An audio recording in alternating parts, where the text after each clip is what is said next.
1 trillion von club का invitation नहीं आया। हाँ जानती हूँ, अब तक नहीं। नहीं छोटी सी तो बात है, 100 बिलियन ही तो करना है। वही तो, उनकी सीईओ इसी साल 1 ट्रिलियन वॉन क्लब में शामिल हो जाएंगी। पागल हो गए हैं। मुझे भी यही लगता है, क्योंकि कोरिया के ज्यादा। चलो फिर उन निकम्मों को हमारे स्टोर से निकाल कर फेंक दे। इसमें आपको रेड अंडरलाइन वाले ब्रांड दिख रहे होंगे, वो कम से कम 2 साल से 20% या कम सेल कर रहे हैं। डर डर के क्यों बता रहे हो? हमने अपना लॉ किसने किया? डायरेक्टर यानू ने। सर सीईओ मैडम आपको बुला रही हैं। उन्होंने अभी मिलने बुलाया है, वो काफी नाराज लग रही हैं।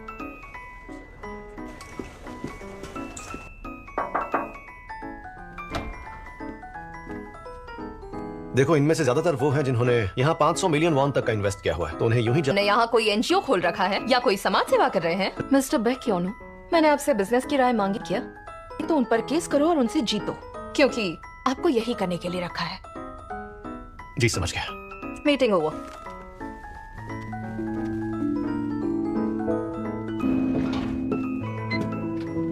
तुम सबको ये जताने की कोशिश कर रहे हो कि हमारे बीच कुछ ठीक नहीं है। ये बात हमारे रिश्ते से बिल्कुल अलग बट हो, इसलिए तुमने उस स्टोर ओनर को पहले ही खबर कर दी कि मैं उसे रूल तोड़ने के लिए निकालने वाली हूँ। आदमी हमारे डिपार्टमेंट स्टोर की शुरुआत से हमारे साथ है, और अब अपने आप को सुपर हीरो समझते हो? दुनिया की चिंता छोड़ो और अपने करीबी लोगों की कद्र करना सीखो।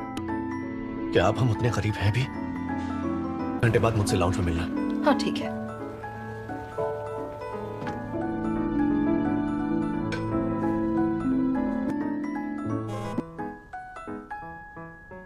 फैमिली रूम में आओ।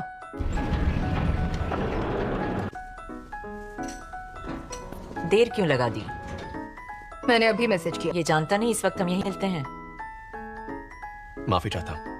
ये कोई सेलिब्रिटीज थोड़ी है। तो क्या हम इनके रिश्ते के बारे में फैल रही अफवाहों की खबरें ही देखते रहेंगे? यही गॉसिप है कि दोनों ऑफिस में लड़ते ही रहते हैं। क्या ये सच है? मीटिंग में इन दोनों को देखकर सबकी हवा टाइट हो गई। हाँ जीजा जी, याद है मैंने वो केएफटीसी वालों को परमिशन देने के बारे में बोला था? वो रोज कॉल करके दिमाग खाते हैं। उनका कुछ पर सबको अपने दायरे में रहकर काम करना पड़ता है ना। अरे वो इतनी रिक्वेस्ट कर रहा है तो काम कर दो ना।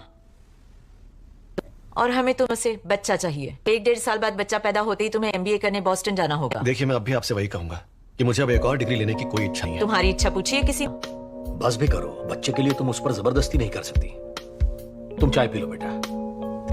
हमें सुबीन से मिलना ही है तो अगला मई महीना सही रहेगा। जी, ये सुबिन है कौन? और कौन? मेरी गोद में खेलने वाली मेरी नातिन होगी।